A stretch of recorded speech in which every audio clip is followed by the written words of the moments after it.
Good afternoon, everyone. I'm GoLocal Live contributor Chelsea Gay here in the Navigant Credit Union Broadcast Center. I hope everyone had an excellent Thanksgiving. I know I did. We had a week off last week, but we're back this week talking about what is happening in Rhode Island. And this week we're talking about shedding those winter layers. We're going to talk about some weight loss through diagnostic testing and DNA. We also have Providence Pilates here next to talk about their new Pilates on the Go program. And we've got a really great event that we're going to talk about, Unladylike 2020. We've got some guests here to talk about that. So our first guest today, Dr. John Sotil, thank you so much for joining me. Thanks for having me. So I read about Drop It a little while ago, and I was actually pretty intrigued about what it is. And so I wanted to bring you on the show to really talk about weight loss through diagnostic testing and DNA. It's just an interesting way to approach something I'm sure everybody wants to do, which is lose weight, especially now when everything is carbs. Yeah, after Thanksgiving, where everybody's like 10 pounds up, right? Of course. So tell us a little bit about your background and how you kind of came to start Drop It. Well, I'm a chiropractor by trade. Been practicing since 2002 and treated thousands of patients for all different types of ailments. Obviously, pain a lot of times goes along with being overweight, so we've always had some sort of nutrition or some sort of diet program as part of my practice. Unfortunately, we didn't see a ton of success with those particular programs. We had a lot of different pieces, so what I've done is taken a piece of a lot of different programs and developed Drop It, and it's basically caused me to, or forced me to go into this like full time, and I'm not doing chiropractic as a practice anymore. I'm doing, the nutrition and weight loss. So it's fantastic, and now we see really great results through the homeopathic methods that we use in the DNA testing and whatnot. Awesome. So let's talk about the actual process, the 4-step process, and talk us through the initial consultation and then where you go from there. Okay. So, I mean, essentially, what we do is we want to get a background from every patient. Every patient is different, so we get a medical history from them. We figure out what they actually need, and then we develop a program based on that. So every program is individually based on their individual tests.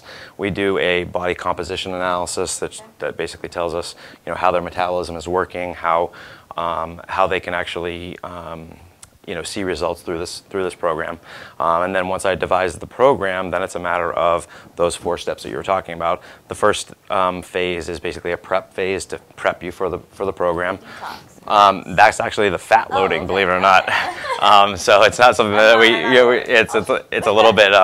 It's a little bit counterintuitive, but it does prepare you for the detox phase. The detox phase is when we actually really dissect why people are overweight in this country, and essentially what we found is that metabolic syndrome is just an epidemic, and throughout this country, more so than other countries, we see people's metabolism just go right down the tubes as they get older. People oftentimes will relate it to age or hormones and that kind of thing. I think those things play a role, but what I've found through my research is that it's not necessarily the age, because if you look at someone, say in Asia, as opposed to someone in this country, a 90-year-old in Asia typically is going to be thinner than a 90-year-old in this country. And they look like they're 20. Right, exactly, yeah. So they're a lot healthier there. And what I found through the research is that we're just bombarded with toxins through our water, through our air, through our food. Everything that we're ingesting on a daily basis for decades is causing our metabolism to be, dysfunctional. So we fix that through the detox process, and we have other homeopathic drops that basically will help you with a little bit of energy and help you with preserving the muscle, which is another really big pitfall of weight loss programs typically. And so you have some pretty interesting technology. You talked about the diagnostic testing and the DNA testing. So tell me a little bit about how that works and what you guys are using to test and what you're testing for. Okay, so I alluded to the body composition analysis. That is actually a test that we do that really dissects a snapshot of your overall health. So that's the first thing we do, and we base the program on that. So we go through the detox phase, lose the amount of weight that you need to get you nutritionally fit, so to speak, and then it's the million-dollar question: how do you keep the weight off? Right? That's typically where there's an epic failure in weight loss programs. So we actually use use a technology called a Zytoscanner. And Very interesting looking. yeah, yeah, it looks like something space age, right? So your hand's going on this. Right. Yeah, exactly. So this will plug into a computer, and it uses technology that's called galvanized skin response testing, and it's very similar to a lie detector test. So what happens is we have computer software code that actually asks the body questions through this scanner, and the body will respond a certain way. So we ask the body questions about how it responds metabolically to foods. So we'll get lists of hundreds of foods that are good for your metabolism and hundreds of foods that are bad. And the great thing about this is that when you're maintaining after the weight that you've lost in this program, it's actually real foods. It's not like go eat paleo for the rest of your life, or never eat a carb again, or those types of things. So there's beers, there's wines, there's breads, there's all kinds of things on these lists that typically wouldn't be on those lists. So we want to dissect the ones that are good for your metabolism and the ones that are bad. So how does that integrate with your DNA makeup? So the DNA testing is another part of the maintenance phase, and what we do with the DNA is we swab your saliva, we send it out to a lab, and it's not like the ones that you'll see on TV that are just going to tell you, back your ancestry. yeah, we're not going to say you're Irish and send you on your way. Right. So no, it's not that. So it really dissects it. Actually, it's a 50-page report that comes back with it. Wow. And it basically tells us what the percentages of carbs to fats to proteins that your body requires based on your DNA, what calorie count every day you should be having based on your DNA, even what exercise you should be doing, high intensity, low intensity. There's just a wealth of information that you're going to get through that, and it's your DNA, so it's never going to change. So we're hoping that this is the last program weight loss that you ever have to do, because we're dissecting it the way we are. Makes sense, because everybody's DNA is so different that it makes sense that you would eat differently than I would eat, and my weight loss would be different. Yeah, exactly. Yep, very different. So tell me about who is a good candidate to participate in this program. Okay. Well, there really isn't any, I guess, contraindications to doing this program. We do like to select certain types, I guess. Okay. If you have to lose 3 or 4 pounds, it's probably not a good program for you. But on that note, I've had people come in and just do the detox portion of it. So what we do is we do a free consultation. We go through all the testing and the scans, and we decide what is a good program for you, and we dissect it like that and go through that program with them, and then they can make that choice from there. Okay. And so is this for someone that is can you actively work out while you do this, or are you not doing that as part of the program? We have both. The program actually, believe it or not, works better if you're not working out intensely. But if you are a diehard person who works out, then we can mend the program, or meld the program. Why would it not work if you're working out? Well, there's a lot of intricate details to the way we've designed the program, and obviously calorie restriction is one of them. When you're on a calorie restricted diet, your body goes through certain, I guess, hierarchy of calories. So the first thing it's going to go for is the fat. But if you're working out, your body's not getting the energy quick enough from the fat, so it will switch over to burning muscle. And that's typically why people can't lose the right kind of weight on weight loss programs, because they're losing muscle weight instead of fat weight. That makes sense. Yeah. And I want to elaborate a little more on the detox. Now, that is the homeopathic method, okay, so tell us a little bit about what homeopathic is for those who might not know, and the types of oils and things you use as part of the program. Okay, so we don't use any oils. No. It's all homeopathic drops. Yeah. So the detox formula is basically a systemic detox. It rids the body of those heavy metals, herbicides, and pesticides that tend to be dampening our metabolism, for the decades that we are old. So that's the first thing. It's a very mild detox. It's not like you're going to be in the bathroom more or anything like that. It's very, very mild. But it does do a really good job of fixing the metabolism through that. The other one is the homeopathic version of the HCG molecule. HCG is actually a really important piece to weight loss. It basically will preserve the muscle while you're restricting the calories. So it basically blocks that switch from burning fat to burning muscle by using that homeopathic HCG. Homeopathic in general is basically a very dilute version of the original molecule. So it's very safe. There's no side effects. You can't overdose on it. I've literally had people take 80 times the dosage of this because they misconstrued my instructions, and they were fine. So timeline of this, I mean, obviously these people aren't staying with you forever. Right. So this is sort of an upfront investment in learning, you know, about your body and the way it works, and then you go off to continue this program on your own. Are you continuing the homeopathic pieces on your own as well, or it's just kind of the foods that you discover? Yeah, so the first phase when you're doing the drops, if you will, that is obviously supervised by myself, and I have a registered nurse on staff as well. So we supervise you through that. We have a support line, and you basically lose fat, weight pretty quickly on that program. Then it's a transition into the maintenance phase. That's when the DNA and the cytoscan come into play. Now, the amount of time that you're going to be on the program obviously depends on your overall health and the amount of time that you're going to, or the amount of weight that you need to lose. Obviously, people who need to lose 100 pounds are going to be on the program longer than somebody who needs to lose 20. Okay. So. And then talk to me about typical results that people say. I know it's hard to say, but in the first few weeks, what do you see typically happen? Okay, so again, obviously the amount of pounds that people lose is obviously dependent on their individual case, but on a percentage basis, it's very common to lose between 10 and 15% of your body weight every 6 to 8 weeks on the drops. So someone who's 200 pounds would likely lose 20 to 30 pounds in that amount of time. Somebody who's 300 pounds would lose 30 to 45 pounds.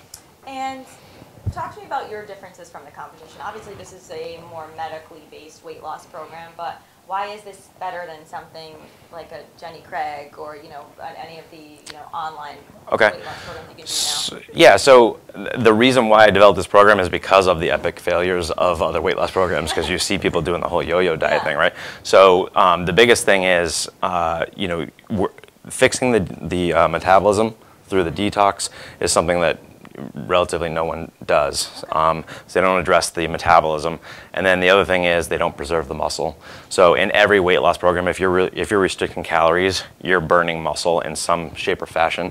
So if you don't restrict that, somehow block it with using the homeopathic formulas, then your body's going to burn muscle weight instead of fat weight. Okay. And when you have less lean muscle mass, your body's actually going to burn less calories per day, and that's again why you get off the diet and you gain the weight right back. Yeah, so that's essentially why. And in this process of doing this over the past few years, has anything surprised you that you've seen, like any of the results you've seen or anything you've learned? Has it surprised you in terms of what people can do to lose weight?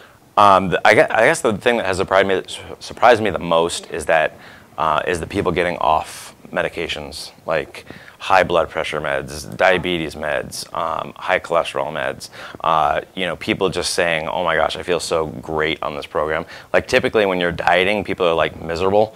Most of my patients are like, "I can't believe how great I feel," that kind of stuff. So it's a very different. So that really surprised me that being able to change lives like that it's just a really great feeling.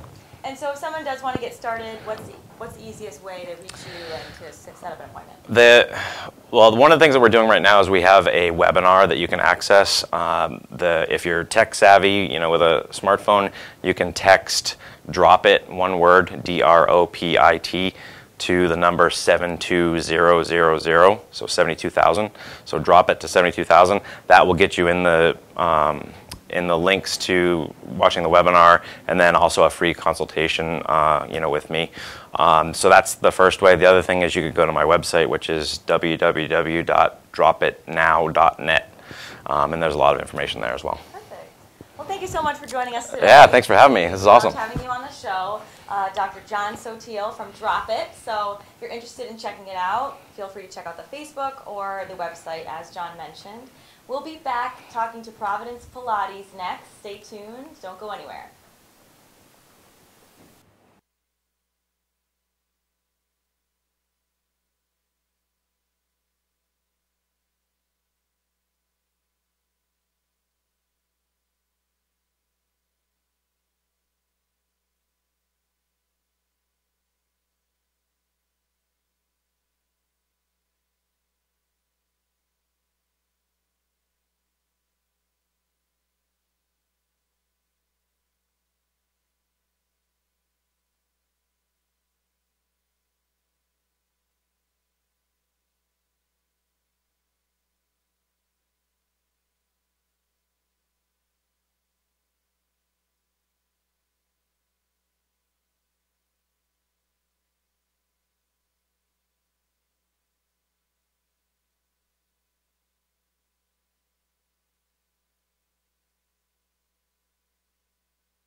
the Navigant Credit Union Broadcast Center. I'm GoLocal Live contributor Chelsea Gay here with my second guest, Cheryl Turnquist from Providence Pilates Center. Cheryl, thank you so much for coming on.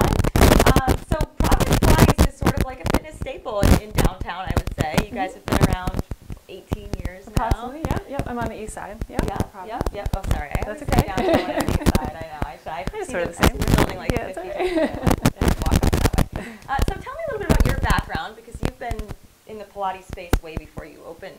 Yes, yeah. I originally started in, long time back, I did dance, I did gymnastics, I did dance. You don't have to date yourself. Yeah, sorry. And then I was an aerobics instructor for years. Aerobics was popular. Cool, I was a really good step instructor. I love step class. I was the group fitness director at the Gold's Gym, which was over there near the east side of the Pawtucket line. Yeah. And Pilates started to become popular around like 1998, 1999, and it was just kind of the thing that was budding. And there was only one person. There's 3 people in Rhode Island, and one was on the east side. So my friend and I decided to check it out, and it kind of skyrocketed from there. So here I am. For those who don't know what like traditional Pilates is, talk a little bit about what you can expect from a Pilates class. Okay, so there's different types of Pilates classes, mainly based on whether you're in privates or groups, or price points are different. One type of Pilates is just you on the floor on a mat, so that would be considered mat Pilates. And then the other real type of Pilates that was more classical towards Joe Pilates was on what we call apparatus. So there's several different types of apparatus. My studio has all of them, but the main one that you would see if you were to Google Pilates would be Reformer. Okay. So the Reformer is basically a carriage, a mat that you lie on with springs attached, and you can move this carriage back and forth with control. You can do things lying down, sitting down, kneeling, standing, any different position. You can do a whole hour workout on that one piece of apparatus, but oftentimes in a session you'll use a bunch of different things. So there's different types of sessions that we offer, and some are apparatus based and some are just you and a mat. Okay. And you guys have something called Power Pilates. What is Power Pilates? So I'm a teacher trainer. I'm a representative of the type of Pilates called Power Pilates. There's different kind of philosophies of training programs out there. And Power Pilates is considered a classical Pilates program, which means that we're teaching as close as we can to the work that Joe Pilates taught, as far as we know. So there was a Joe Pilates. Yes, so it's not just a random name. It was named after Joseph Huber's Pilates. Yep. So like that is made up. he was German, and he came to America in the early 20s in New York, and started in New York, and it came from there. And actually, there was a whole thing about trademarking his name and whether we could use the name, but we are able to use the name Pilates. But some programs go kind of off on a tangent, and some try to stick to what we know he taught. So that's where we come in. Yeah. And so maybe in the closest sphere of Pilates is yoga. It's kind of similar. But what are the differences of someone who wants to do yoga? Say someone who likenesses, they're both on the mind-body kind of spectrum. So, it's a very thoughtful process. It's a workout, so it's considered an exercise regimen. It's pretty routine. The style that I teach is regimented and rather routine in terms of the order of the exercises that you're doing. Every action is, for the most part, with a breath. Sometimes we cue breath and sometimes we don't, but it's more of a breath-focused action. It's focused on core. So like yoga, there are balancing exercises and flexibility work, but it's more about core strength and toning, where I think in yoga it might be more balanced out between balance, flexibility. Meditation, there's really not a meditative quality. It's constant movement. So you're not holding poses for any length of time. You're really moving through with your breath. I guess that would be the biggest difference that I call it. Good to know. Okay. So Providence Pilates Center has grown definitely over the past 18 years. Tell us a little bit about the success that you guys have seen. I started with just me, and then I had a couple of teachers, and now I have over 12 teachers. I'm a training center, like I said, so I have like a training from Matt coming up this weekend, and we periodically have training programs where people who are interested in becoming teachers come, and then they apprentice. We call it apprenticing under my studio. And some come to work with me, some go off into the Boston area or New England. I represent New England. I've grown from a space standpoint. I had one little room. Actually, I had a really little room. And now I have a big space and another space in two separate buildings across the street, but we're right in the same place. You can run back and forth. You can run back and forth across the driveway and bundle up when it's cold. But yeah, it's grown exponentially. So I'm really you've expanded happy. into other classes outside of Pilates, correct? Oh yeah, sorry, yes. So we have bar, we offer TRX, which is a core-based workout, a little bit more strength and a little more cardio cardio, I guess I would say, that goes along with that. We do offer spin bikes. We have like classes that are half spin with half something Pilates based or half TRX.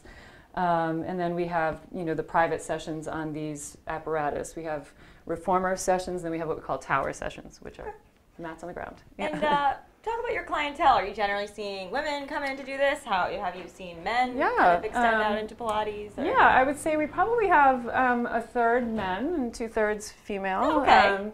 Our average age is probably between 40 and 60. I have a handful of clients in their 80s. My oldest client is 89. Okay. Wow. We work with youngsters too. We probably 12, 13 would be our youngest. They have to be tall enough to fit on the apparatus if they're doing apparatus work. One of our busiest times of days is at 5:30 in the morning. So before work, they come in and do their thing. And so it's like pitch black right now. It's tired. It's exhausting. I'm in bed, but my other teachers are out there working.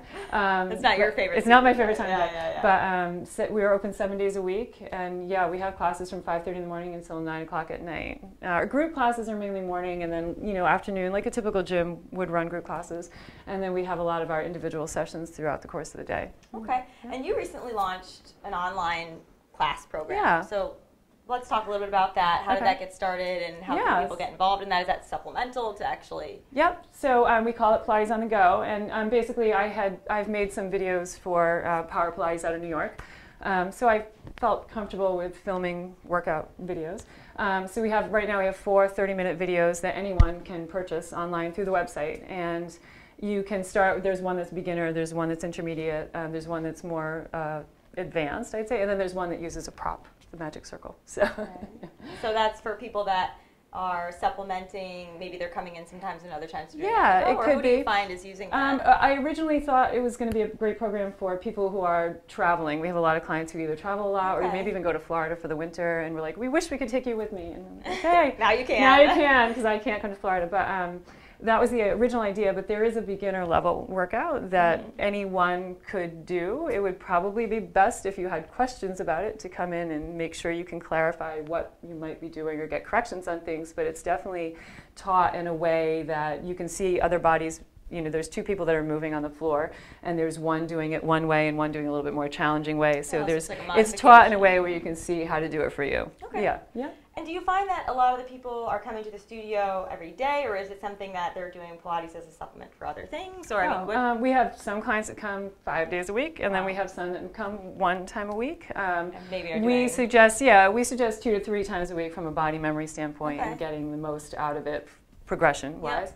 It's a great complement to cardio. It's really not a cardio-based workout, and it's not heavy load at all. So if someone's spinning a couple times a week and then wants that toning component and strength component, core component, then they would come to us twice a week too. Or if they're a runner. And great for running. If you're running every day, we have some people training for marathons, and they come in a couple times a week to keep the tone and the length for all of that. They can do that for us. Exactly. So talk to me a little bit about what makes you guys different than, there's a lot of competition in the fitness space now. I mean, I've had a lot of different fitness guests on the show, yoga, spin, bar. I mean, you do a lot of those things now, but what makes Providence Pilates different and special? And talk to me about the amenities that you guys have. Yeah, so it's definitely a boutique studio, which there's a lot more up and coming these days. I think one thing that differentiates me is that I have been around for quite a while on the same location on the east side, and I have a big team that works with me that allows us to be open and available a lot, and that we are classical Pilates, and so that I think has differentiated me from other Pilates studios out there who might not have what we consider the classical apparatus or the same style that we teach. And in terms of, I think, the other part of our studio is this very, I don't want to say community oriented. I sometimes feel like that word gets overused. You definitely have like a cult following. A lot of people love you. It's very much a place where people go not just to be with us, but we care about each other. We know when you're not there. We reach out when we missed you, and friends are built just not from teacher to student only, but from student to student too. So I think that's huge. All right, so you brought me like some Yeah. beer keg tops. Exactly. So I just wanted to demonstrate something. What do I use this So for? this is called the Magic Circle, Okay. and originally this is plastic. Obviously, this is modern day, but back in the day, Joseph Pilates was very resourceful, Pilates again. and so he took things in his environment to use as exercise tools. So our reformer beds, our reformer that we use, the springs were from bed springs. Okay. There's a thing called a spine corrector, which is a barrel, a beer barrel that he cut in half and made an arc barrel that we could stretch over. And this would have been the rings around the barrel, so there could have been 1, 2, 3, or 4, depending on how much. So if you hold the circle in your hands, at the base of your hands, not like you're driving a steering wheel, but long, and then you really work on plugging your shoulders in and standing really tall. And if you kind of almost like pitch slightly forward and feel your abdominals pulling in and up, if you hug it inward towards the midline without even bending your elbows, you can feel that connection all under your side body, all up in here, and you're growing taller. And then you can just relax. So it's about learning strength of finding your whole torso to make actions, as opposed to like, pushing and pushing and pushing. Because that's you kind of have somebody come in from the gym sometimes, they're like, oh, I can squeeze this and make it into an oval, and that's not the goal. The goal is to feel the coming into the midline and feeling that all that trunk working. Whoa. So you could use the circle here, you could use it on your hip here, you could use it behind you and really work on opening your chest long. You could place it between the legs and do leg things with it. But one of the little videos that are on the 30-minute videos on that Pilates on the Go uses this. So this is like $30. And this is commonly used. And it's used at we like this because you can use it at home. Yeah, Okay. yeah, we use it, cool. and it's a prop that you could take home and do. I have people who travel a lot. They put it in their suitcase and they do their little workout on the floor. Take their beer keg topper. They take their from Joseph Pilates. Exactly. Yeah. So, this is something that you're using. Is there anything else? Is there like a structure to how each class works? Are you doing, stretching in the beginning? I mean, how does it work? So typically, there's definitely a routine that we follow, and each exercise progresses upon itself. So even if you were in a mat class and you're using this, you might start standing. You're going to take yourself down to the floor and stretch a little bit, do some warm-up core exercises, and then you get into the kind of the meat of it. So any exercise class should kind of be on that bell-shaped curve. And then at the end, you're going to end up back to standing, and you might be doing just some really good alignment and posture work. A lot of Pilates is about the spine and the posture. So we want you to walk out tall and pulled in and confident and ready to go for your day. Taller than when you came in. Yeah, right. I know. My stepdaughter thinks that when she leaves yoga class that she's actually taller, but like permanently taller. The selling marketing back in the day, it was that we were going to make you grow an inch. So if you're talling up tall, you're the half an hour afterwards. Exactly. That's okay. As we get older and start to come like this, it's really good to be an inch taller. So you guys you said on the 30th you have another training coming up, and these trainings you're actually certified to teach. Yes. Teachers of Pilates. I teach people to become teachers, and I teach teachers to do continuing ed and all of that too. Yeah, so that's all through Power Pilates, but I'm the representative teacher. And do you have to be you probably have to be a certain proficiency in Pilates before you start that? Yeah, typically the prerequisites are a certain amount of classes prior to that, and they're all usually listed on the registration page for that. But we're running sessions continuously throughout the year. So. And what's the next step for you guys? You're just going to keep growing? We're growing. Yeah, I've been actually changing out my apparatus, so I'm getting all new reformers and apparatus as time goes on. Yeah, so I've just gotten some of it, and I'm getting more, and I'm looking to expand a little bit space-wise. Great. Yeah. Well, we hope you do that, and we'll have you back on when you talk about it. I'm going to keep this. No, I'm kidding. Yeah. I'm just going to use this for my next. Just don't have it like a steering wheel. Working out for all my segments. There you go. Well, thank you so much for joining us. Thank you. Thank you for having me. And for bringing me this new fitness tool. It's called the Magic Circle. The Magic Circle, and learning about Joseph Pilates, which is very exciting. Stay tuned, guys. We've got our last guest coming up from Unladylike 2020, which is a national documentary series celebrating the 100th anniversary of women's suffrage. And that's coming up in 2020. But we're going to talk about the event happening in Rhode Island next week. So stay tuned. We'll be right back.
welcome back, everyone. My last guest this evening, I'm welcoming Christina Bevilacqua from the Providence Public Library. Christina, thank you so much for coming. And Yotande from the Southside Cultural Center. Hello. Thank you both for joining us today. We're here to talk about an exciting event on December 6th.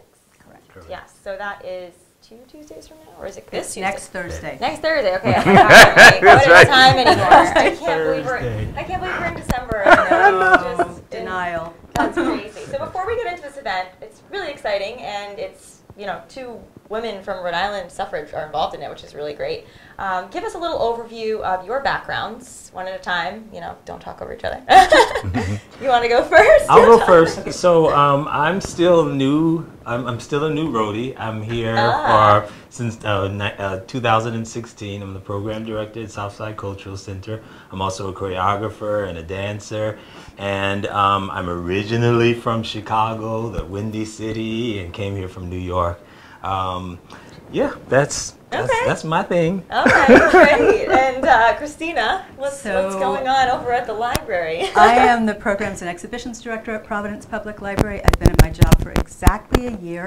I'm very excited to be there. We have an enormous building construction project going on, a giant renovation of the 1950s section of our building. The 1900 building is beautifully preserved, and we have a little temporary library in there so people can still come and get in at the Washington Street side of the library. But we'll reopen again in 2019 or 2020 with a fabulous new, wonderful, modern space. Great, and I saw the construction today. They're really coming along. Yes. That moves fast. Yes. So what's kind of prompted is just sort of modernizing and bringing the library up to kind of the 21st century or whatever. That's exactly, and I think one of the things we know we need, we serve an enormous variety of people. Our constituencies are all ages and come from all parts of the city and are doing all different things, and our current space is just not nimble and flexible, and so we will have a much more flexible set of spaces that we can do different things in, and we'll have spaces set aside for teens and for kids and for all different kinds of activities. Okay. And let's talk about the Southside Cultural Center briefly. Yes. For those who might not know what that is, give us an idea of what you guys do and some of the programs that you offer. Great. So we are located on Broad Street. I'm still, as I say, still new, so I still talk in cross streets, Broad Street and Bridgham. And so our mission is very simple: to engage, cultivate, and the community through the arts, and to really be a cultural hub on the south side of Providence. We are at that apex, which is sort of the meeting point of 3 neighborhoods: West End, Elmwood, and Upper and Lower South Side. So we're really there to serve that community, to be available for that community and the other communities of Providence. Our programming ranges from dance classes, music and drum classes, African drum classes, particularly with Sidi Maiga and Maestro Jesus Anduyar. We are the home of 6 resident partners: Ryla, Ribs, Laotian Community Center, Jordan Wellness and Adventure Center, PIG, Providence Improv Guild. And so we really want to be a space, we really work to be a space for the community, that people can feel that we are part of their lives and they can come and engage in the programming and all the activities of the center. Thank you for that overview. It's awesome. And so Unladylike 2020 is a national documentary. So it's a national movement, really. And how did Rhode Island get involved in that? And how did the center and the library kind of come together in involvement in this project? So Unladylike 2020 is the founder and original creator of the idea. Charlotte Mangin is an award-winning filmmaker centered in New York, and she and her production team have canvassed the progressive era of the 19th and 20th century, so maybe 1890 to 1920, that period of great technological change and cultural change, and a lot of women were breaking ground at that time. And so they looked for 31 women, and 31 is because 1 for each day of Women's History Month in March, and this will take place in 2020. The programs will all be broadcast and made available in March of 2020 in honor of the 100th anniversary of women getting the vote. So the idea was to find women all over the country who were known in their time and were very accomplished, but are almost all forgotten now. Yeah. And so the way that they have gone about doing the research is to apply for research grants from the State Humanities Councils, and we're one of 9 State Humanities Councils in Rhode Island who has given the project a research grant. And so as part of the research, there will be a public program, and that's how Yatunde and I got involved. Excellent. Yeah. And so let's talk about the honorees. 2 are from Rhode Island, not Yes. really honorees, but celebrated women that Yes. have a part in the documentary. Ciceretta Jones, who is a singer, a Opera soprano, singer, yes, which was ahead of her time as an African American woman. Exactly. And so she was part of that. And then Annie Smith Peck, who is like a mountaineer, kind Yes. of. Yes. We don't really have any mountains here, but I don't know what she was mountaineering. She but- mountaineered. Well, she actually also became a scholar of Greek and an archaeologist. She spoke at least 4 languages, and Wow. she climbed mountains all over the world, including climbing a peak in Peru when she was 65, and she was still climbing mountains in New Hampshire at 82. So Yeah. we can only Yeah, okay. That's awesome. Yeah, Wish. And of course, Ciceretta Jones Yes. climbed all kinds of racial Yes. mountains Yes. as the first black, She- yes. soprano. Wow. Yes, yes. and also all over the world. Mhm. Performed in, Yeah. I can't remember how many continents, but, and I want to just mention that when the organizers in New York called us in Rhode Island and said we have these 2 unknown women, Ciceretta Jones is not unknown to those of us in Providence because Rob Dimmick and Ray Rickman, who have founded Stages of Freedom, have been doing really amazing work for several years in excavating Ciceretta Jones's life in Yeah. this city and state. So we're really happy to get to have them on the panel next Right. week. Yes, Ray's very excited. Yes. He's a weekly contributor Yeah. here. Oh, Yes, yes. that's yes. right. Been talking about it a lot. Yeah. So. That's right. Let's talk a little bit about why this is relevant right now. We're in a time when 6% of Fortune 100 CEOs are women, only 6%, and we don't have a lot of women political leaders. There's not a lot of representation. So, is this coming at a good time? Is that what prompted this? Why is this relevant to society where we are now? Well, I mean, I don't know from the perspective of the creators of the whole project, but I will say that what was interesting this week as I was promoting the event to people that I know, and I was sending it out, how many times I was sending to women and saying, you're a groundbreaking woman, and the first this, the first that, and I kept thinking, God, these women were born in the 19th century, Right. and they were groundbreaking, but we're still needing, there are still women that I know that are the first at this or the first at that. So, I think we have a ways to go. Yeah, I think that politically, I think that it's always relevant, but particularly relevant now in our climate, where I think women are being really mistreated in some ways, and I think that it's relevant and important to always remember, those who forge the way are really brave to do these things that were unladylike. So Yes. yeah. Unladylike? I love that. I love that. Uncouth, as my father used to say. So, don't be uncouth. Sometimes, what's the phrase? Women, there's something about those women making history. Oh, yes. Well-behaved women Well-behaved seldom women make history. yes. Right, that's right. And I The do, slogan. I do think that there are more and more attempts, particularly around reproductive rights and voting rights, certainly, to put strictures back in place to make it more difficult for people to get out of the circumstances they may find themselves in, whether women or people of color. And these are women who had grew up with all kinds of strictures and just looked past them and sped past them. So I think it's a wonderful time to be reminded of the bravery it takes, but also of the progress that we make. Agreed. I think that's a great point.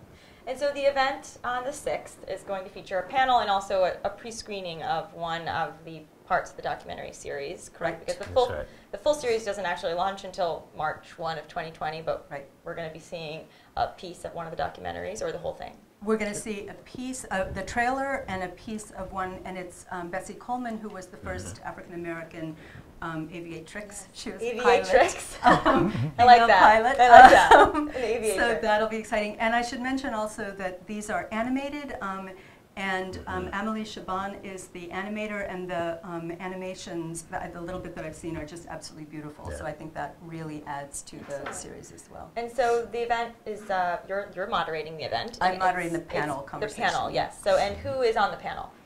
The panel is Hannah Kimberly, who just published a biography of Annie Smith Peck called A Woman's Place is at the Top, and Rob Dimmick and Ray Rickman from Stages of Freedom, and Charlotte Mangan, who again is the founder of this project, and I believe that My little cheat sheet here. You No, know I it. should know this by You now. just have to. That's You just okay. have to use them sometimes. They'll just have to, everybody just has to come. That's right. That's it. right. I'm not gonna Yep, tell you you. got Yes, everyone. and me you as got, and moderator. you Yes, as moderator. and you as moderator. And we are thrilled, I just want to say, to just back up Yotande's description of Southside Cultural Center. It is a wonderful place for those of us in the community to be able to host all kinds of different events, and especially as someone who has no program space at my library for the next year and a half, I'm delighted. There's really good parking for those Providence people who don't That's leave right. unless there's good parking. Yes. No, not on the street. You can actually, there's a Right. lot. Yes. Oh, good. Okay. There's a parking lot. It's wonderful, and it's a really comfortable space. And we will have refreshments. And